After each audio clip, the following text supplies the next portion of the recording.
नमस्कार दोस्तों, स्वागत करता हूं आप लोग का हमारे जीआईवी एंड सीआईवी मेड सिंपल के इस चैनल में। दोस्तों आज हम लोग कवर करेंगे अपने एवीएम के यूनिट 30 को, जो कि हमारा मॉड्यूल डी का सबसे इम्पॉर्टेंट टॉपिक है दोस्तों। वो है क्रेडिट डिलीवरी। तो हम लोग सभी इंपॉर्टेंट पॉइंट्स को समझेंगे और फ्रेंड्स हम लोग कुछ क्वेश्चंस भी करेंगे। सबसे पहले समझते हैं डॉक्यूमेंटेशन क्या होता है दोस्तों।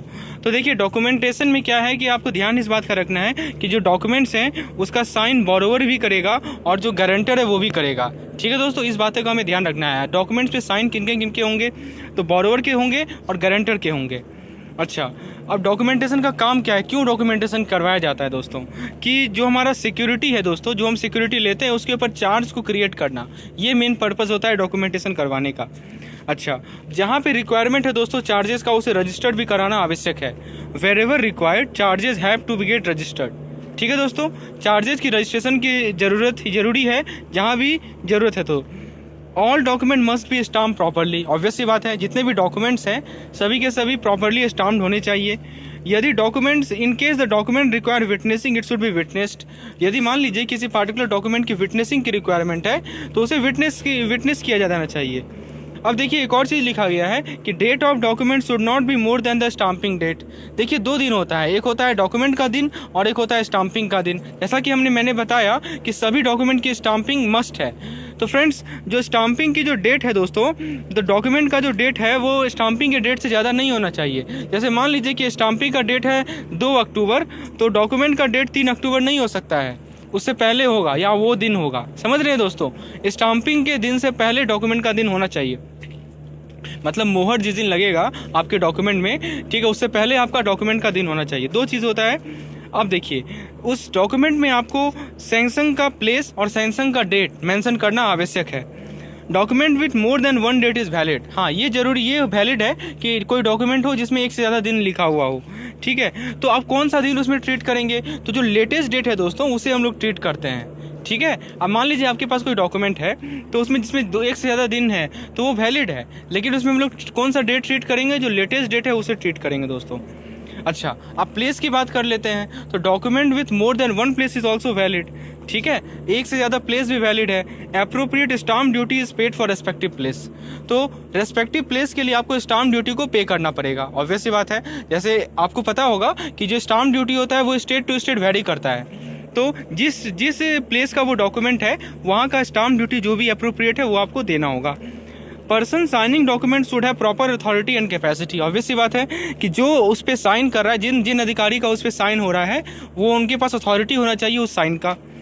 Document to be filled in before signature. बिल्कुल, साइन करने से पहले डॉक्यूमेंट को फिल किया जाना चाहिए, ये भी दिखा गया है दोस्तों। ये सभी कुछ इंपॉर्टेंट पॉइंट्स हैं जो कि हमें, जो लोग लोन विभाग में बैठते हैं दोस्तों, उन्हें ध्यान में रखना होता है। If documents is required to be registered with sub-registrar, it should be done within prescribed period 4 months. ध्यान दीजिएगा दोस्तों, यदि किसी पार्टिकुलर डॉक्यूमेंट्स की रिक्वायरमेंट है कि वो रजिस्टर्ड हो जाना चाहिए, किससे, तो सब रजिस्ट्रार से, तो वो 4 महीने पहले हो जाना चाहिए ऐसा। अब आइए दोस्तों जरा बात करते हैं कि सिक्योरिटी के ऊपर कौन कौन सा चार्ज और किस रूप में चार्ज दिया जाता है और उससे रिलेटेड क्या क्या नियम और कानून है, आइए देखते हैं। तो देखिए चार्जेस किन किन तरह के हो सकते हैं, आइए देखते हैं। सबसे पहला जो चार्ज का टाइप है वो है मॉर्गेज। दोस्तों आपको पता होगा मॉर्गेज बेसिकली इमूवेबल प्रॉपर्टी पे लगता है दोस्तों, यानी जिसे हम लोग अचल संपत्ति कहते हैं दोस्तों, जिसका मूवमेंट नहीं होता है। ठीक है, उस पर क्या लगता है दोस्तों, मॉर्गेज लगता है। असाइनमेंट किस पे लगता है, तो actionable claim like book debt. ठीक है, उस पर क्या लगता है दोस्तों, असाइनमेंट लगता है। हाइपोथिकेशन किस पे लगता है दोस्तों, जो चल संपत्ति है, जो मूवेबल एसेट है, जैसे स्टॉक हुआ, उस पर क्या लगता है हमारा, हाइपोथिकेशन। ध्यान दीजिएगा दोस्तों, हाइपोथिकेशन में जी चीज़ ध्यान रखने वाली बात यह है कि जो पोजीशन और ऑनरशिप है वो किसके पास रहता है दोस्तों, बोरोवर के पास रहता है। ठीक है, ये ध्यान रखने वाली बात है दोस्तों। लीन की मैं बात करूं तो वो उस केस में क्या होता है, गुड्स एंड, लीन किस पे लगता है दोस्तों, गुड्स एंड सिक्योरिटी पे। तो दोस्तों ये इंडियन कॉन्ट्रैक्ट एक्ट के अंदर आता है।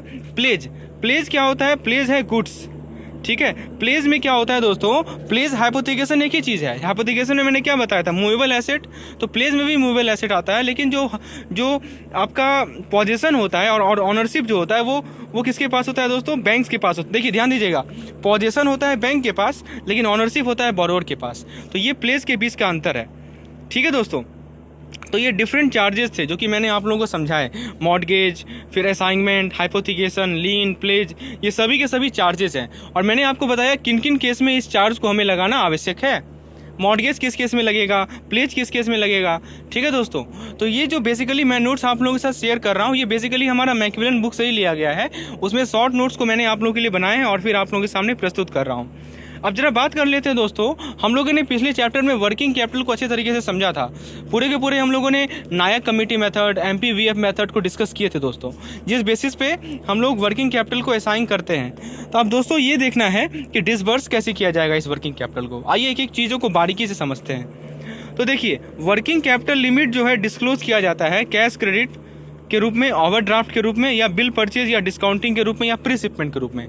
तो ये डिफरेंट रूप हैं जिसमें वर्किंग कैपिटल लिमिट्स को डिस्क्लोज किया जाता है। ठीक है दोस्तों, या तो वो CC होगा, या तो वो ओवरड्राफ्ट होगा, या आपका वो बिल परचेज, बिल डिस्काउंटिंग या प्री शिपमेंट होगा। Drawing are regulated by way of drawing power. अब देखिए एक टर्म आएगा दोस्तों, ड्राइंग पावर। ड्राइंग पावर को कैसे कैलकुलेट करते हैं हम लोग, तो it is calculated on the basis of security value less the margin. तो ध्यान दीजिएगा दोस्तों, सिक्योरिटी वैल्यू जो भी है उसमें से मार्जिन को आप सब्ट्रैक्ट कीजिए तो आपको क्या मिलेगा, ड्राइंग पावर मिलेगा। ये एक फॉर्मूला है जो आप लोग नोट कर लीजिए। ठीक है दोस्तों, drawing are regulated by drawing power, तो वो कैसे निकालते हैं, security value minus the margin. Obvious सी बात है, आपने जो लोन लिया है तो आपने तो सिक्योरिटी कुछ दिया होगा ना, तो उस सिक्योरिटी का जो वैल्यू है, ठीक है, उसमें से मार्जिन को आप घटा दीजिए तो आपका ड्राइंग पावर निकल जाता है। आइए क्वेश्चन से समझते हैं। जैसे मान लीजिए मैं किसी वर्किंग कैपिटल की मैं बात कर रहा हूँ, हो सकता है CC हो, ओवरड्राफ्ट हो, प्री शिपमेंट क्रेडिट हो, या और भी कुछ हो सकता है। उसका आपको दादी की डाटा क्या दिया हुआ है, उसका आपको डाटा ये दिया हुआ है कि सैमसंग लिमिट दे रखा है उसने 20 लाख, सिक्योरिटी वैल्यू दे रखा है 30 लाख, मार्जिन दे रखा है 25%। तो ड्राइंग पावर बताओ कितना होगा। दोस्तों एक लोन है जिसका सिक्योरिटी का वैल्यू है 30 लाख, उस 30 लाख के अगेंस्ट उसे लिमिट जो सैंक्शन किया गया था वो है 20 लाख, अब मार्जिन दे रखा है 25%। तो ड्राइंग पावर क्या होगा, तो दोस्तों अभी मैंने क्या बताया था, ड्राइंग पावर के लिए आपको क्या करना है कि जो सिक्योरिटी का वैल्यू है उसमें से मार्जिन को सब्ट्रैक्ट करना है। अब दोस्तों ये प्रश्न उठता है कि मार्जिन जो हम 25% लिखे हैं वो किसका परसेंटेज है, तो ऑब्वियस सी बात है वो सैमसंग लिमिट का परसेंटेज होगा ना। ठीक है दोस्तों, तो हमारा जो मार्जिन होता है वो हमेशा किसका परसेंटेज होता है, सैमसंग लिमिट का। तो आप जरा बताइए सैमसंग लिमिट कितना है हमारा, 20 लाख है, 20 लाख का 25% निकालिए, कितना मिलेगा आपको, 5 लाख मिलेगा।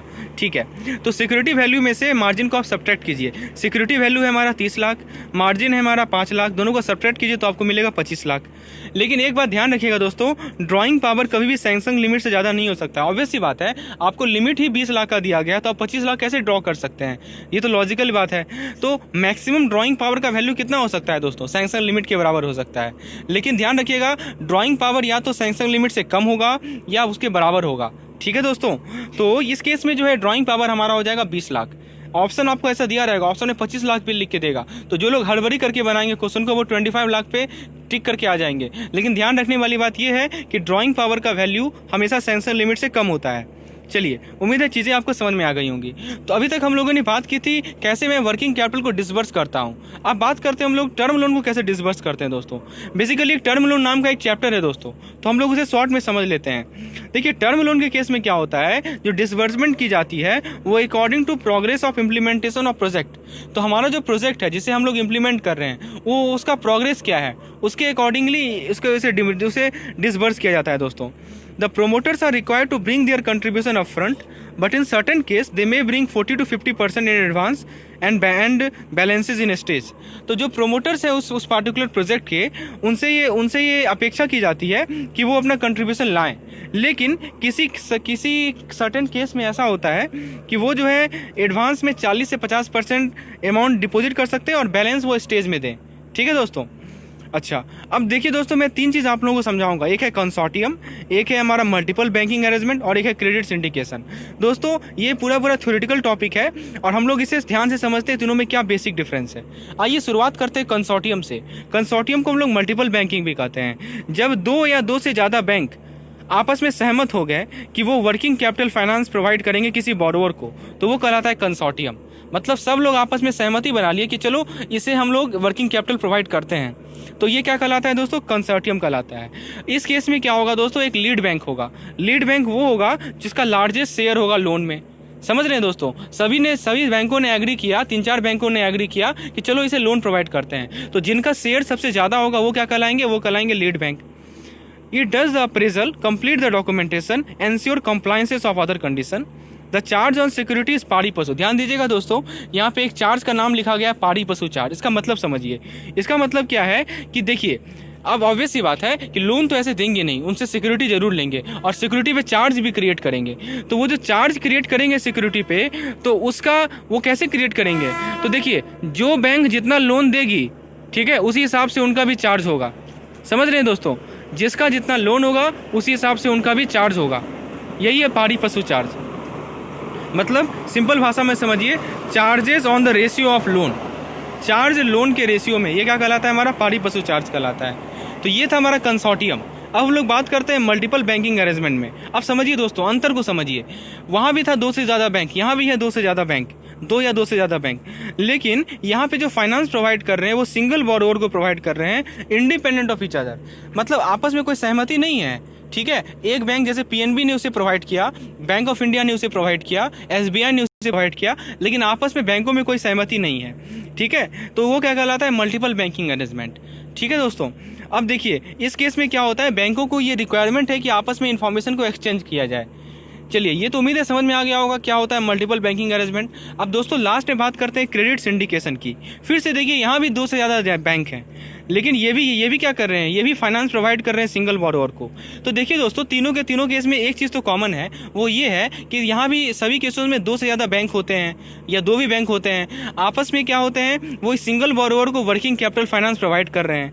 अब अंतर किस बात की है वो देखिए, which is arranged by another bank for the borrower, it is called credit syndication, ठीक है दोस्तों। तो इस केस में क्या होता है दोस्तों, एक नया बैंक आया जैसे इसका नाम है अरेंजर बैंक, ठीक है। तो अरेंजर बैंक को बोरोवर से मैंडेट मिली होती है कि तुम जो है अरेंज करो मेरे फाइनेंस को, ठीक है, और फिर चार्जेस भी तुम क्रिएट कर लो। तो ध्यान से समझिए, व्हेन 2 और more banks provide finance to a single borrower which is arranged by another bank for the borrower, it is called credit syndication.